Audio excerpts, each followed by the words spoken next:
silakan dulu, silakan dulu.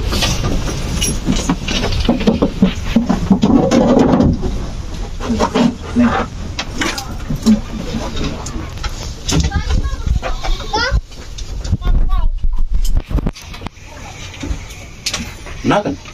Ya, Pak. Di sini kan kami dari SMA Masehi, Pak, dari kelas 12 IPA 1, Pak. Di sini kami punya beberapa pertanyaan untuk diwawancarai. Jadi sebelum itu kalian kenal kan langsung jadi setelah yang pertandakan dari sekolah mana, kelas berapa, gitu kan?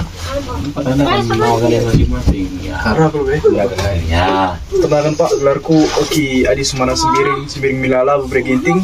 Aku tadi ngewas pesren. Kamu buka ya Kang? Aku Kempukaro. Karo ya. Kamu Aku gelarku Abraham Ginting, Pak. Bang Ginting. Aku tadi bahasa dalam darah berestagi, Pak. Ginting berai kai Kempuka. Aku berai sembiring, Pak. Kempukaro, Pak. Kempukaro Kang. Perkenalkan gelarku Victor Ginting, Pak. Aku tadi bahasa Jembelang. Jemblang ya. Aku Brekaro, Kempu Sembiring. Terus sendiri. Kamu Pertanakan gelarku Anissa Artalenta Brukaro. Aku Rebre Tarigan, Kutaku Kutagaza. Nogaza, oke. Aku Kumpuku Sembiring. Tahu ya Kempu ini kan Kempu jalan yang sama. Kau berai kai mama. Nah, kamu deh. Aku gelarku Helenita Bruce Tepu. Aku tadi bisa Bantaran, Kumpuku Tepu. Berukai? Bruce Tepu. Berai? Ginting. Kempu? Tepu. Tepu ya, oke. Kamu? Aku beberapa tadi kan aku Gelar dulu. Belum susah gelarku Rainer Sinuhaji. Rainer Sinuhaji. Nah, beberapa tadi kan Kempukaro. Kempukaro Jakutan. Bukit, Kempu Bukit. Oke. Jadi di sini kami Oh, jadi aku lah kena perlu. Iya, jangan ini ya, jangan tegang gitu. Relax saja. Jadi, aku gelarku Agus Susanto Ginting. Aku berita Igan. Ya. Jadi di sini saya sebagai tour guide bagi orang Barat. Jadi menerangkan tentang rumah adat beserta filosofisnya, gitu ya. Nah, jadi kalau ada pelajar kalian datang kemari, kita senang sekali, gitu ya. Nah, tadi juga sudah sempat sharing sama adik ini tentang tugas kalian ini, gitu ya. Apa yang jadi tugas, kemudian apa tadi pesan gurunya, apa yang ditugaskan gurunya itu sangat baik, gitu ya, untuk kamu semua supaya kembali tahu tentang budaya Karo, gitu ya. Karena selama ini kita hampir sudah kehilangan identitas. Anak-anak muda, khususnya orang Karo, gitu ya, karena kita kalak Karo, terkadang sudah malu untuk menyematkan marganya. Lebih karena senang K-pop mungkin, jadi nama K-pop dibuat di Instagramnya, di TikToknya, gitu ya. Lumayan ada nama marga Beruna. Banggalah menjadi orang Karo, karena kalau kalian seperti ini tadi menerangkan marganya, berbrenya sama kempunya, ya kita sudah bisa tujuh dengan orang lain, bisa menjadikan orang lain itu saudara kita. Ya, jadi nanti berterima kasihlah ke gurunya yang sudah menugaskan tugas ini. Guru kan ada di guru sebuah. Iya. Oke. Jadi gua kini anda. Di sini, Pak, kami punya beberapa pertanyaan, Pak. Untuk yang pertama itu, saya mau nanya, Pak, kayak sih asal usul suku Karo dan kayak sejarah kita gitu, Pak? Iya, jadi sebenarnya suku Karo itu banyak versi yang menerangkan, ya, dan itu masih jadi perdebatan sampai sekarang. Ada yang mengatakan suku Karo itu berasal dari kerajaan Haru, katanya. Kerajaan Haru salah satu kerajaan yang pernah ada di seputaran Karo ini, ya. Dan disebutkan bahwa dari sana asal usul suku Karo. Nah, kemudian ada juga yang mengatakan suku Karo ini datang dari Toba, ya, bahwa kita juga bagian dari keturunan si Raja si Raja Batak katanya. Tapi itu pun sekarang masih jadi perdebatan. Kemudian ada juga yang mengatakan suku Karo ini seperti yang di Lingga inilah gitu ya. Lingga ini si mantak ikutannya marga Sinulinga gitu ya. Jadi marga Sinulinga lah pendiri kuda ini. Nah, kalau berdasarkan cerita dari orang-orang tua kita di sini, bahwa marga Sinulinga ini tadi berasal dari Kabupaten Dairi, dari Papua sana. Apa nama kotanya itu? Jadi dari sana katanya. Jadi di sana itu ada marga Lingga, marga Papua ini. Jadi katanya ada yang bermigrasi ke tempat ini, sehingga disebut mereka lah marga Lingga tadi yang di sini itu Sinilingga. Nah, Sinilingga artinya yang di Lingga gitu. Nah, tapi setelah ya pelafalan bahasa jadi Sinilingga. Nah, jadi asal usul orang Karo ini masih jadi perdebatan gitu ya, masih jadi bahan diskusi bagi orang-orang. Jadi belum saklek gitu ya. Nah, jadi untuk mensiasati itu sih sebenarnya ini jadi pertanyaan yang menarik gitu ya. Untuk mengetahui hal asal usul seseorang itu kan bisa ditelisik secara ilmu pengetahuan melalui ilmu genetika. Dari situlah kita bisa tahu asal usul seseorang. Jadi sebenarnya di tubuh kita ini itu banyak data lah.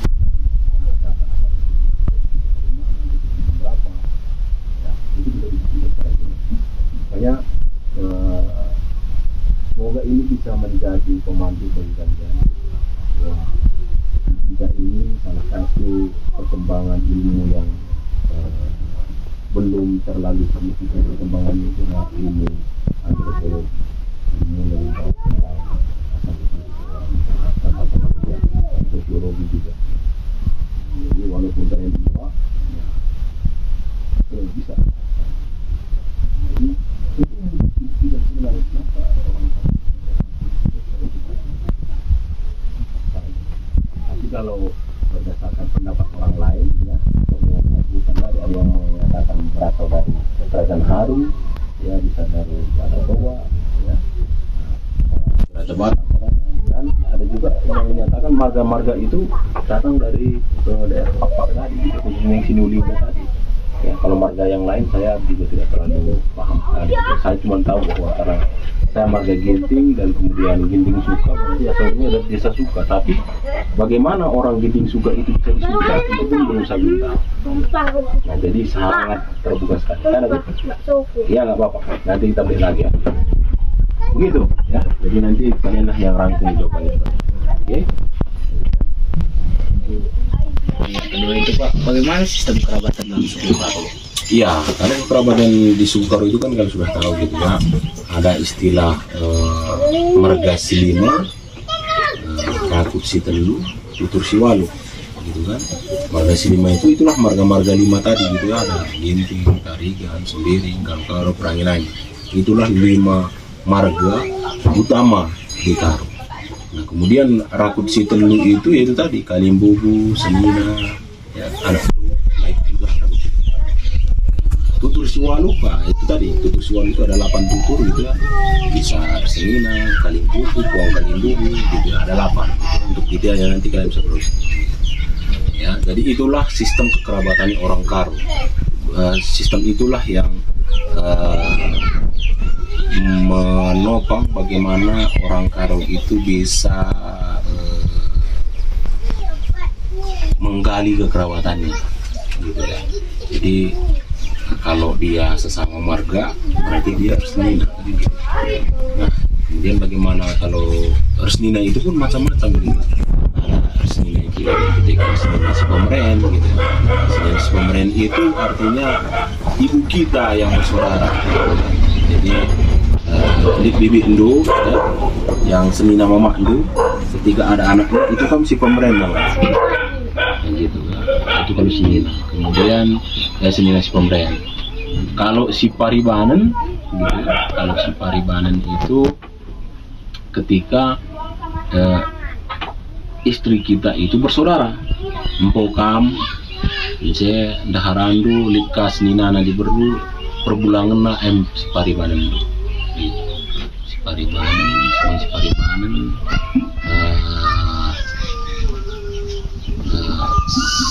senina si pemeren siparibanan si pengalon gitu ya. Si pengalon itu kalau mertua kita ya kami mamandu ya, mamandu arah daharandu bukan biar jamu milik mamandu gitu ya. Mamandu dengan mama kandung itu senina ibu itu si pengalon nah, paham ya. Jadi memang terkadang taruhnya agak rumit ya karena perkaitan tadi gitu ya. Jadi si pengalon itu ketika kam menikah ada mertuandu, mama ayah mertuandu ya. Ayah mertuandu dengan mamandu turang nandendu, nah itu si pengalon namanya. Nah kemudian si pengalon ada sendalanan ya, senina sendalanan ini ketika kamu menikah dengan seorang perempuan, impal si perempuan dai nina du sendalan itu ya. Jadi kamu menikah itu dengan seorang perempuan, kemudian perempuan ini ada impalnya anak mamanya gitu. Jadi anak mama nandai ilmu sendalan dan gambar. Nah, jadi kekerabatan orang Karo untuk senina itu memang lebih komplit di sana gitu ya. Kalau Kalimbubu itu udah tahu ya, Kalimbubu itu adalah mama kita gitu, mama kita dan keluarganya. Berikut juga kalau Puang Kalimbubu itu si kam kempu itu sendai ya, kempu si kam dai kindai kam kempu karo berarti karo Puang Kalimbubu singalu ciken. Nah kalau anak beru ya itu bibi kita, turang nanti kita atau turang kita sendiri. Nah itu berikut dengan keluarganya gitu. Ketika turang kita menikah dengan ungkila kita, dengan cilik kita, dia jadi anak beru kita gitu ya. Kemudian ketika bibi kita, turang bapak kita menikah dengan ungkila kita, mereka dengan keturunannya juga anak beru. Nah itu salah satu anak beru ya, belum lagi ada tingkatan-tingkatan yang lain. Tapi untuk menggambarkan siapa anak beru itu seperti itulah gambaran gitu ya. Ya jadi seperti itulah kekerabatan orang Karo. Berarti kekerabatan di suku Karo ini dipengaruhi untuk perkawinan juga kan, Pak? Pernikahan. Iya, jadi kekerabatan Karo ini akan berkontribusi ketika kita menikah, ketika kita kemalangan, ketika kita mengged rumah gitu ya. Dulu ketika ada tradisi menyampaikan tulan-tulan gitu, itu juga bagian dari adat Karo yang melibatkan ini tadi kekerabatan. Kai nak kai. Apa lagi? Yang untuk keempat kan kita udah bahas tentang keperluan. Kami penasaran kayak mana sih keperluan ini pengaruhnya di sistem pernikahan, Pak? Kayak mana sistem pernikahan suku Karo ini? Ya, jadi sistem pernikahan Karo itu kan ada tahapan-tahapannya gitu ya. Pertama jumpa anak beru gitu. Jangan lo jumpa anak beru gitu ya. Jumpa anak beru itu ketika pihak laki-laki sudah mempunyai niat untuk melamar seorang perempuan. Jadi jumpa anak beru. Jadi yang melakukan seluruh aktivitas orang Karo ini ya anak beru mempunyai peran yang sentral gitu ya. Dialah tim negosiator di sana dan tim yang untuk mempersiapkan segala sesuatu. Jadi ketika sudah jumpa anak beru, maka anak beru dari pihak laki-laki akan bernegosiasi dengan anak beru pihak wanita untuk menyatakan niat dari si laki-laki untuk melamar si perempuan. Jadi tanyalah kesediaan mereka ngomong. Nah setelah itu nanti baru ditentukan kapan Mbah Blos lamar itu ya lamaran lah. Nah setelah lamaran itu setelah Mbah Blos lamar ditingkatkan itu nganting manuk gitu. Di nganting manuk itu disitulah digalari undang adat nanti apa namanya didiskusikan besaran undang adat gitu ya, dan besaran tukur gitu ya. Tukur itu adalah istilahnya dalam tanda kutip uang lamarannya lah. Nah, Jadi artinya ketika orang Karo itu mau menikah, sebenarnya dia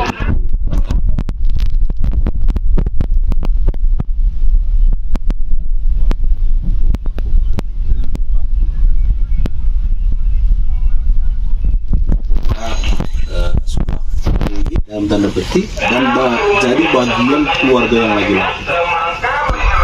Nah, setelah nanti manik itu akan diskusikan besaran tukur itu gitu ya. Nah, kemudian didiskusikan juga berapa tukur untuk singalo bere-bere gitu ya. Kemudian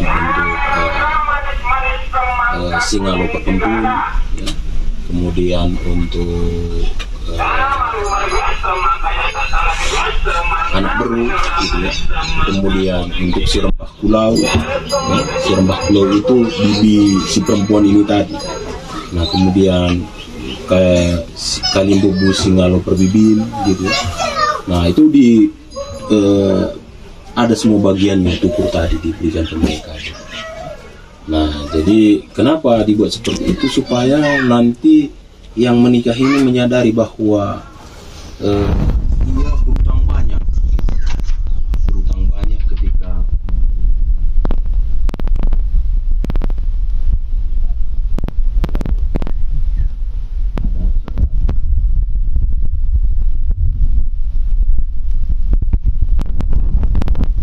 makanya anak yang pihak laki-laki ini atau kita anak beru ini akan selalu berhutang kepada Kalimbu karena dia memberikan apa yang lebih berharga di dunia ini selain manusia.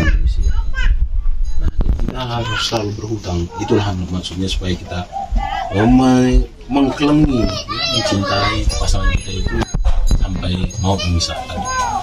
Nah, setelah itu terjadi baru galari utang adatnya gitu ya. Itulah pesta kerjaan demi bayu itu. Nah, disitulah dituntaskan semuanya proses transaksi tadi dalam tanda petik. Nah, gitu istilahnya dalam kasarnya gitu ya. Tapi kalau runtutan adatnya itu masing-masing itu ada makna filosofisnya itu. Yang pada ujungnya nanti menginginkan supaya jabu Simbari yang menikah itu menjadi jabu yang kokoh, jabu yang kuat, dan jabu yang beradat gitu ya.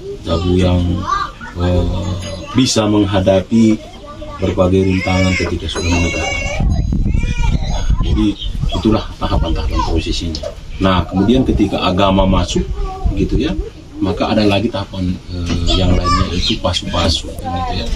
Pasu-pasu itu pemberkatan dari gereja lah gitu ya. Nah, kalau dari masjid mungkin akad nikah gitu. Jadi secara agama sudah sah menikah, secara adat juga sudah sah menikah, dan secara negara pun sudah sah menikah. Jadi pada saat galari utang adat itu juga adalah dituntaskan proses secara kenegaraan gitu ya, bahwa seseorang itu sudah resmi menikah. Nah, makanya kan ditanya saksi-saksi juga kan. Jadi ada 11 itu saksinya, 6 dari pihak laki-laki, 5 dari pihak perempuan. Dan itu namanya sejalapan gitu ya, supaya bertanggung jawab orang-orang yang menikahkan tadi, dan ada saksinya begitu. Nah, jadi begitulah proses pernikahan orang Karo. Yang saya sampaikan ini masih sebatas kulitnya begitu ya. Kalau lebih dalam lagi nanti ada lagi rangkaian-rangkaiannya. Dalam proses negosiasi itu pun ketika anak berumur pilih ke aturan labanci Mekarus itu masih labanci sembarangan. Nah, kemudian sekolah untuk itu tidak ada. Nah, jadi bagaimana kita belajar untuk itu? Itu kita harus sering ikut dalam mempelajari. Dan budaya orang Karo ini berbeda antara satu desa dengan desa yang lain. Labo gugung res Singalor lalu saja begitu. Nah, tapi di gugung ini pun beda desa, beda lagi. Nah, kemudian tadi kayak ada pengalon ketika Kalimbubu tadi, itu pun ada lagi aturannya. Ada aturan Kalimbubu kita kan sebenarnya dideteksi cuma 3 gitu ya. Kalimbubu kita pribadi gitu ya. Kemudian sama sebenarnya tetap Kalimbubu kita juga semua gitu. Tapi urutannya mulai dari kita pribadi, kemudian dari bapak kita, baru dari nenek kita. Sebenarnya masih ada lagi di atasnya, tapi itu sekarang sudah nggak terdeteksi lagi, atau bisa saja orangnya juga sudah tidak ada. Maka dalam 3 generasi nah, jadi dalam pembagian uang tadi pun ada aturannya, dan masing-masing berbeda dari satu desa yang lain. Nah, jadi bagaimana supaya kita tahu itu benar-benar kita harus sering ikut di dalam perayaan. Nah, kemudian ketika menikah itu juga kan singerana. Mungkin kalau pas lagi bicara itu kalian lihat orang lagi kamu lebih minat, kamu lebih gitu kan. Karena kita melihat kok tidak dewasa kali, ini apa aja. Ternyata itu ada aturannya, kehormatan di situ. Kita kalau bicara itu diserahkan, kalau nggak pas dipanggil itu di mata orang kan salah. Nah, jadi itu harus hati-hati. Kita benar-benar harus berpengurun teman-teman kita, berpengurun dengan anak kita. Untuk mengepas aku. Walaupun sebenarnya kita sudah tahu itu pas. Apalagi kalau kita tidak tahu itu pas, itu benar-benar kita harus bertanya. Jadi rangkaiannya itu ke detailnya itu harus kita benar-benar terlibat di anak. Nah, tapi kalau dari pertanyaan tadi, ya begitulah urutannya. Mulai jumpa anak baru, mbah belum selambar, gitu ya, nganti di mana, di sela-selanya itu mungkin ada pasu-pasu, gitu ya, baru kerja ada berubah. Di kerja ada rumah ini pun macam-macam. Di kerja anak sintua, di kerja anak sintengah, di kerja anak simuda. Gitu. Apa di waktu kita rumah itu ditanyakan juga. Nah, jadi biar tahu kita bersikap. Ya, kalau dilihat dari strukturnya itu kerja anak sintua itu adalah kerja yang melibatkan banyak orang, rame, gitu ya. Kemudian disajikan juga makanan yang mewah, lain seperti itu. Ketiga, kerja ini tetapnya bertumbuh, gitu ya, tetapnya. Tapi itu disesuaikan dengan keadaan ekonomi masing-masing keluarga. Nah, jadi kan unik sekali begitu ya, bahwa keadaan ekonomi seseorang itu pun dipertimbangkan supaya kerja itu dan tidak membawakan efek negatif di belakang hari.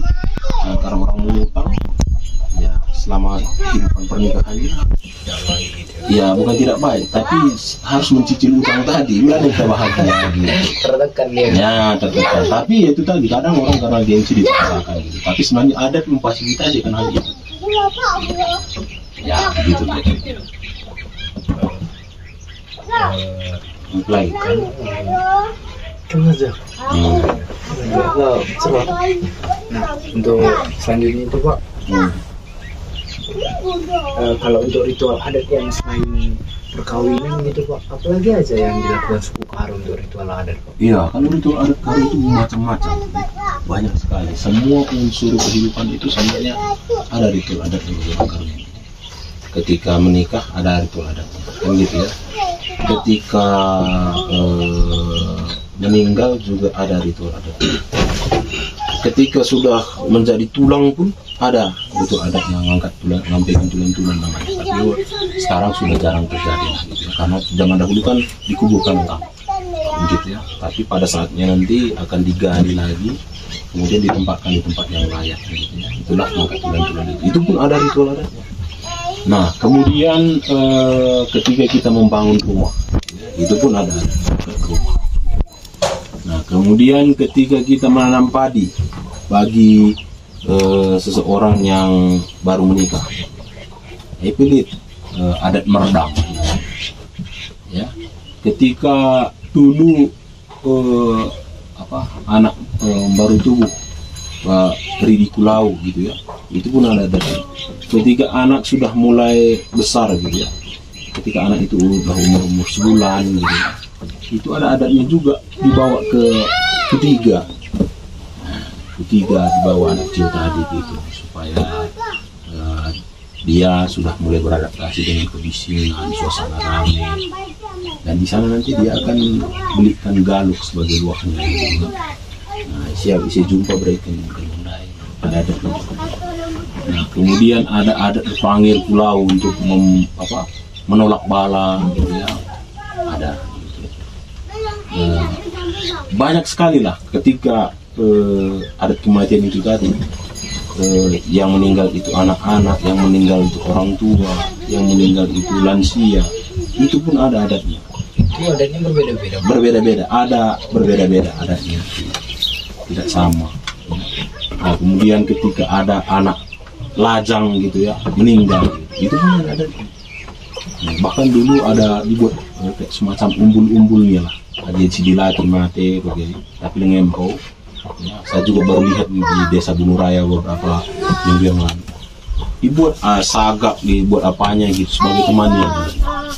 Nah seperti itu. Tapi itu sekarang sudah jarang terjadi ya, hanya di beberapa desa. Jadi sebenarnya di setiap unsur kehidupan ini untuk orang kami ada adatnya. Jadi adat itulah semacam aturan yang menjadi pembimbing orang Karo itu dalam melaksanakan kehidupannya. Ya, jadi banyak sekali. Ya. Mengket rumah ndaipe, ya, Litya Sumalin Jabu, ya, Sumalin Jabu, terus adanya mengket rumah. Ya. Kalau Sumalin Jabu dia hanya ganti rumahnya, tapi kalau mengket rumah dia memang membangun dari awal. Oh berarti beda itu ya, Pak? Kalau pindah aja sama dibangunin dari awal. Iya, ada. Ya, detailnya itu ya memang saya juga tidak tahu semuanya tentang adat Karo ini karena saya juga masih belajar juga. Nah, jadi ya itu tadi ya. Nah saja ya itu tadi yang seperti saya sampaikan, sebenarnya orang Karo ini sangat teratur, hanya saja banyak yang hilang karena tidak dipelajari lagi, karena satu kelemahan kita itu tidak terdokumentasi dengan baik. Pengetahuan itu diwariskan hanya secara turun-temurun dari mulut ke mulut. Nah, jadi bisa saja tahap-tahapan yang tertentu itu hilang. Nah, makanya saya bilang tadi kalau kalian ada minat kuliah nanti, ya mungkin bisa memilih ya antropologi dan meneliti untuk adat Karo begitu ya. Jadi kita tidak kehilangan identitas kita. Ya. Kenapa bangsa kita ini stagnan seperti itu? Kemajuannya itu lambat karena kita tidak punya fondasi yang kuat. Di fondasi kita tapi lah jadi bangun gitu. Justru kita merasa ke barat-baratan, ya, merasa ke Korea-Koreaan, ke India-Indiaan. Padahal kita punya adat budaya. Ya, terus kan. Kalau begitu masalah ritual adat Karo, Pak. Menurut Bapak apa aja yang ritual adat Karo yang masih berlangsung hingga sekarang, masih terkenal gitu? Oh ya, ritual adatnya itu secara detail pun sudah tidak begitu ya. Tapi yang ritual yang masih dikerjakan itu ya dalam adat pernikahan tadi masih ada ya ritualnya gitu. Kemudian adat kematian tadi juga masih ada ritualnya. Kemudian kerja tahun, ya kerja tahun juga masih berlangsung sampai saat ini. Walaupun pergeseran maknanya itu sudah sering terjadi gitu ya. Jadi kalau kerja tahun itu sebenarnya kan pesta ucapan syukur sih sebenarnya. Gitu. Dan di kerja tahun itu macam-macam ya. Ada nimpa bunga benih, ada merdang-merdem, ya. Terus kekaginan dari macam-macam lah jenis kerja tahun ini. Dan macam itu semua sebenarnya representasinya adalah dalam tahapan kita menanam padi tadi. Sebenarnya untuk merayakan itu sebenarnya kerja tahun. Jadi bagian merdang-merdem dari ya sangana merdang punya kerja tahun. Kemudian ketika nimpa bunga ini kalau tidak salah itu ketika dia sudah berani gitu ya. Terus ada lagi yang namanya guru-guru Aron gitu ya. Nah, guru-guru Aron itu masa waktu kita muro gitu, makanya Aron itu berguru-guru gitu. Nah jadi itu pun macam-macam. Terus ada ritualnya gitu kan. Nah, pada hari pertama apa yang dikerjakan gitu kan. Hari kedua apa yang dikerjakan. Nah di Selameda kan kedua yang kita kerjakan. Motong, res, makanan kan gitu. Iya. Tapi sebelumnya ada juga apa yang lainnya. Nah kalau dulu itu hari pertama aku agak lupa urutannya. Hari pertama Kujuma Darani Kuro, hari kedua Kusabah Ndurong ya, adalah hari-harinya itu ya, hari pas motongan dai, disitulah dimasak semua kurung tadi, nurung tadi, ya, dan makanan-makanan lainnya. Kemudian di hari keempat, di hari matanya itu, disitulah diundang keluarga datang untuk makan makanan tadi. Nah, hari berikutnya sesama keluarga, sesama anak kuda kita saling berkunjung ke rumah. Karena hari mata pertama itu kerabat kita yang jauh yang datang. Nah, di mata kedua itu kita sesama anak kuda saling berkunjung, bersilaturahmi gitu. Karena kita PSKD ini. Nah, hari berikutnya itu Rebu. Hari Rebu itu namanya, ya itu benar-benar hari kayak nyepi di Bali sana. Hari benar istirahat. Gitu. Karena kita udah capek mengikuti rangkaian tadi gitu. Nah, disitulah orang beristirahat. Nah, setelah itu baru mulai bisa jalan. Setelah tenaganya pulih, ya, baru bisa melanjutkan aktivitas. Iya, nah itulah ritual-ritual. Tapi banyak ritual yang sudah hilang, seperti terpanggil pulau itu tadi, ya, kemudian menyampaikan tulan-tulan tadi, ya, kemudian perumah begu katanya, itu pun juga nggak ada lagi. Gitu kan. Nah, kemudian apa lagi ritual-ritual yang hilang itu? Andi lowari bulan, gitu, ya, itu pun sudah nggak dilakukan. Ya, jadi ada hal-hal karena kita sudah menganut agama yang modern, gitu ya. Ya, agama modern itu agama kita sekarang inilah kira-kira ya yang membuat beberapa ritual yang sudah tidak relevan lagi gitu ya, walaupun secara nilai sebenarnya agak disayangkan kenapa itu hilang. Karena sebenarnya kalau bagi saya secara pribadi, kalau saya tangkap gitu ya, ketika orang terpanggil pulau gitu ya, ya itu memberikan sugesti gitu ya. Ketika terpanggil menggunakan rimung mengukur kan membuat badan kita ini wangi, harum gitu ya. Dan ketika sudah harum itu kan wangi rimung mengukur itu kan sebenarnya membuat kita rileks kan gitu sebenarnya. Nah, memberikan sugesti positif ke kita. Hanya saja karena mungkin dibarengi dengan mantra-mantra gitu ya. Ya itu yang membuat yang tidak relevan dengan agama gitu ya. Tapi kalau kita ganti mantra itu dengan berdoa juga sebenarnya tidak masalah. Kemudian satu lagi ritual yang masih ada sampai sekarang itu adalah Ndemi Jabu. Ndemi Jabu itu adalah mungkin kalian kenal itu namanya besur-besuri gitu ya. Nah, itu juga masih dilakukan sekarang. Walaupun pergeserannya itu juga sudah ada juga gitu ya. Ada juga yang besur-besuri itu sekarang ya, tetap dia melakukan proses itu tapi dibarengi dengan kebaktian. Kalau dulu tidak seperti itu gitu, disiapkan makanannya semua segala macam. Itu sebenarnya kan talim bubu gitu ya. Orang tua dari pihak istri kita itu baba tahu belah jabu yang apa itu yang sedang natang tuah di rumah itu yang lagi hamil, bayinya sehat, ibunya sehat, bapaknya sehat, dengan memberikan makanan-makanan yang bergizi seperti itu. Nah itu juga masih dilakukan sampai sekarang. Nah untuk orang Karo sendiri Pak, dia kan pasti punya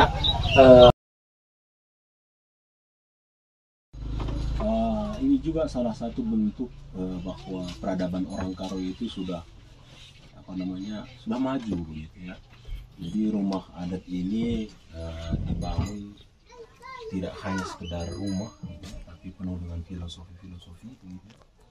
Rumah itu tempat kita berdoa sebenarnya. Jadi rumah adat Karo ini ketika kita ke rumah dan ketika turun dari rumah itu sebenarnya kita melaksanakan ritual ibadah ya berdasarkan agama zaman dahulu. Nah, jadi rumah adat Karo ini ketika dikerjakan itu ada 48 pekerjaan, tapi tidak disebut dengan 48 pekerjaan, tapi 50 kurang 2. Nah, apa maknanya ini saya juga masih belajar sampai sekarang. Kenapa disebut 50 kurang 2, bukan 48? Nah, dan masing-masing pekerjaan itu ada lagunya gitu. Ketika kita mengatap di lagu menjadikan lagu nada. Jadi itulah yang memberikan sugesti kepada orang-orang supaya bekerja hati-hati, bekerja dengan teliti, ya, bekerja dengan maksimal, sehingga rumah adat ini bisa bertahan dalam waktu yang lama. Nah, kemudian rumah adat ini kan dibangun tanpa menggunakan paku. Ya, ada teknik teknik pasak gitu ya, yang saling mengikat, dan sebenarnya itu sangat penting. Ya, saya tidak tahu apakah orang tua kita dulu tahu tentang dan pernah mengalami gempa atau segala macamnya. Tapi salah satu bangunan tahan gempa itu rumah adat ini. Berdasarkan cerita orang tua kita dulu bahwa tidak ada rumah adat itu. Tapi rumah adat itu runtuh kalau tidak dirusak, ya karena dan dia rusak secara alami gitu. Tapi runtuh tidak pernah ada ceritanya yang saya dengar dari orang tua kita. Nah, artinya kan mereka paham tentang ilmu bangunan tadi, walaupun itu mereka tidak pernah belajar teknik sipil di universitas, tapi mereka diberkahi oleh kepintaran dengan bisa membangun satu rumah yang kokoh dan tahan lama. Nah, kemudian yang uniknya lagi dari rumah adat ini, ketika seseorang ingin membangun rumah dan dia berkonsultasi dengan pandai, pandai itulah ahlinya, gitu ya. Maka pandai itu akan mempelajari karakter orang yang merequest pembangunan rumah itu. Pelajari karakternya, kemudian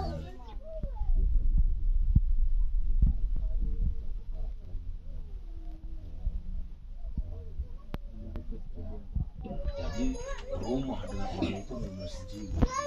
Berarti nggak sembarangan. Nggak sembarangan. Pandai itu namanya juga pandai. Jadi pandai itu bukan tukang, tapi di atas tukang inilah profesornya lah dia istilahnya. Jadi dia tidak hanya memahami pembangunan, teknis secara pembangunan, tapi dia juga memahami filosofis karakter orang-orang yang jadi orang yang spesial. Dia cari, coba bayangkan gitu ya. Dan kita punya leluhur yang seperti itu kan, sebenarnya kita harus bangga bahwa leluhur kita itu bukan orang yang sembarangan. Dia orang yang bisa membuat sesuatu itu harmonis gitu.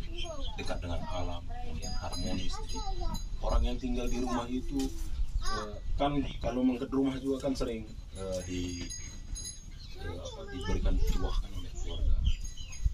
Panjang umur untuk rumah kita sehingga itu jumpa kapan. Jadi rumah itu membawa keberuntungan, baik keberuntungan secara rezeki itu membawa kesehatan bagi orang. Jadi rumah-rumah adat ini bukan berasal dari satu kayu yang khusus yang sama, tapi berbeda-beda tergantung karakter orang. Ya, pertanyaan terakhir Pak tentang perkembangan suku Karo dari yang dulu hingga sekarang Pak. Ini pertanyaan yang luas begitu ya. Jadi kalau perkembangannya secara ekonomi, ya tentu orang Karo sudah semakin baik secara ekonomi. Secara karir pun orang Karo sudah berkembang. Orang Karo ada yang jadi profesor, ada yang jadi jenderal, ada yang jadi pengusaha, orang kaya, ya. Nah, pinangko tetap mengang lead gitu ya. Orang butuh dengan ya, tapi secara hal yang demikian meningkat gitu ya. Tetapi ada hal-hal yang ini juga gitu ya, terdistorsi gitu atau tereduksi atau berkurang gitu. Karena tadi kita sudah meninggalkan adat budaya kita. Ini leluhur tadi banyak yang terdistorsi dan yang paling fatalnya banyak yang seperti yang saya sebutkan di awal tadi. Banyak yang anak muda yang sudah tidak peduli dan tidak paham akan budaya. Dan ketika itu terjadi, maka seseorang itu akan mudah dicuci orang. Ya, jadi dan apalagi dibilang karena kita tidak paham budaya kita tadi bahwa budaya kami itu tidak tinggi peradabannya gitu, maka kita akan mudah untuk dibodoh-bodohi. Tapi ketika kamu tahu bahwa orang Karo itu punya kekerabatan yang kuat, nilai-nilainya dekat dengan alam, menghargai orang lain, maka kita bangga, kemudian kita tidak akan mudah diombang-ambingkan. Ya, orang Karo itu sifatnya adalah perkade-kade, gitu ya. Kenapa saya bilang seperti itu? Karena zaman dahulu ketika ada orang yang datang ke kampung kita tidak kenal, maka kita tuturkan, kita orati dia, sekan, ya tandang-tandang kini ya gitu, atau datang peruntan, maka langsung dijadikan keluarga, dicarikan marganya apa, dijadikan bulunya apa. Kalau ya sudah berkeluarga, kalau zaman dulu masih tanah kita masih luas, kita belum banyak, diberikan juga tanahnya untuk Nuan Taruk. Tahu Taruk ya? Untuk hidup di sana. Karena orang Galuh itu seperti itu. Nah, jadi atau begini ya, mungkin entah kalian juga pernah melihat ada saudara kita yang menikah dengan orang lain, maka akan dijadikan orang Karo. Bro Enda kam, gitu. Bro Ekam, ya. Bre Enda kempu Enda dibuat sangka dulu supaya dia mengharga. Ya. Atau ketika nanti kita menikah ke desa yang lain, di desa yang lain itu pun dibuat sangat dulu kita. Enda gerba pandu cina, Enda mama, Enda lebih lagi. Nah, karena kita itu senang ini, gitu, senang bersuara. Jadi ada perkembangan yang signifikan di satu sisi untuk orang Karo, gitu ya. Tapi ada sesuatu yang menyusut juga. Walaupun sebenarnya itu bertentangan dengan kehidupannya sekarang, seperti tadi angkat tulan-tulan tadi, gitu. Tapi hendaknya itu tetap didokumentasikan sebagai satu pelajaran. Kita pernah mengalami keadaan yang demikian, dan sebenarnya makna menyampaikan tulan-tulan itu sebenarnya adalah karena kita sangat cinta dengan orang lain.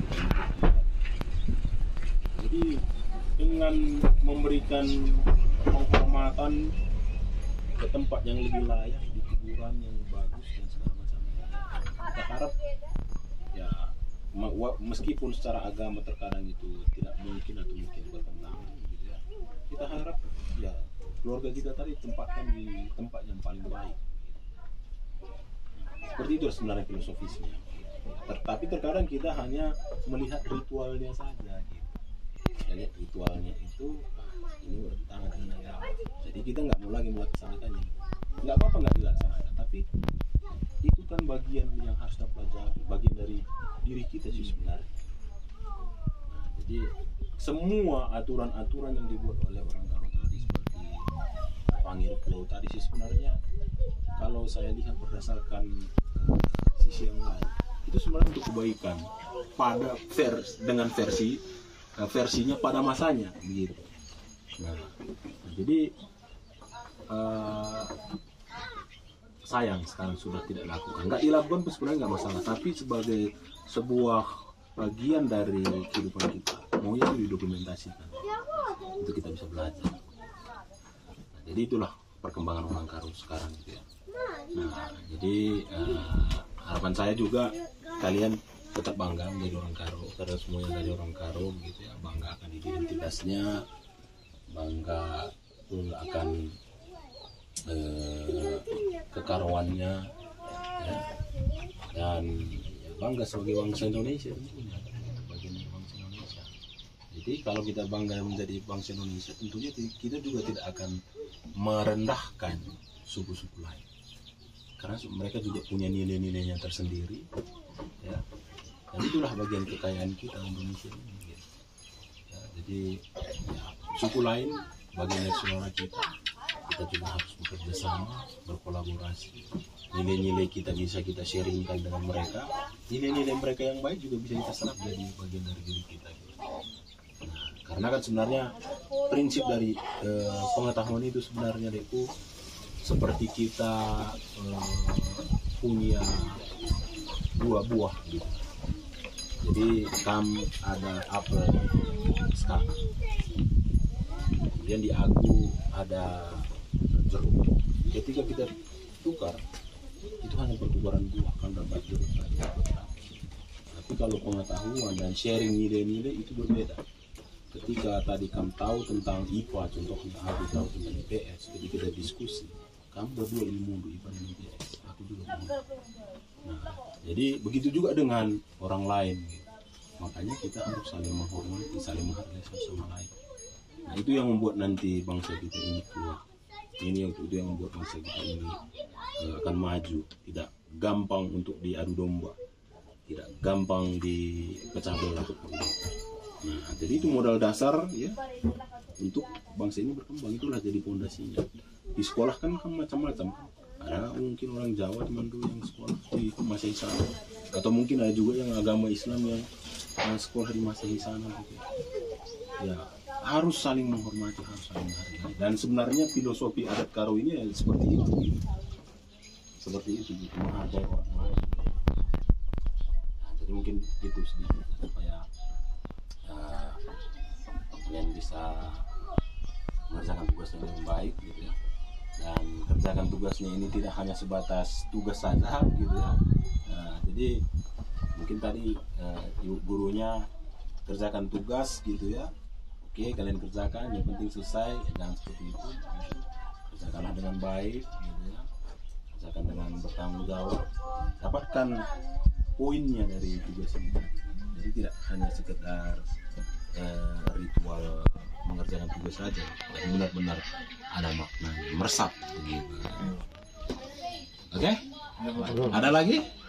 Udah cukup ya. Nah, jadi rumah adat ini rumah adat kita bersama. Kapan saja datang ke sini, feel free, bebas-bebas saja, selama kita itu tadi ya, selama kita bisa menghormati dan respect terhadap sekitar tempat ini ya. Kita bebas datang di sini, tidak ada bayaran apapun karena ini rumah leluhur kita gitu. Saya yakin dulu mereka membangun rumah ini supaya kita terinspirasi dari sini. Ya. Jadi mungkin itu yang bisa saya sharingkan tentang ini. Ini yang saya sampaikan ini juga bukan satu kebenaran mutlak, fakta gitu ya, tapi membuka ruang-ruang supaya kalian bisa menggalinya lebih dalam lagi gitu ya. Nanti bisa di cross check lagi dengan data yang lain gitu ya, sehingga semakin kaya nanti pengetahuan yang kalian dapatkan. Iya. Oke, thank you. Sampai ketemu lagi.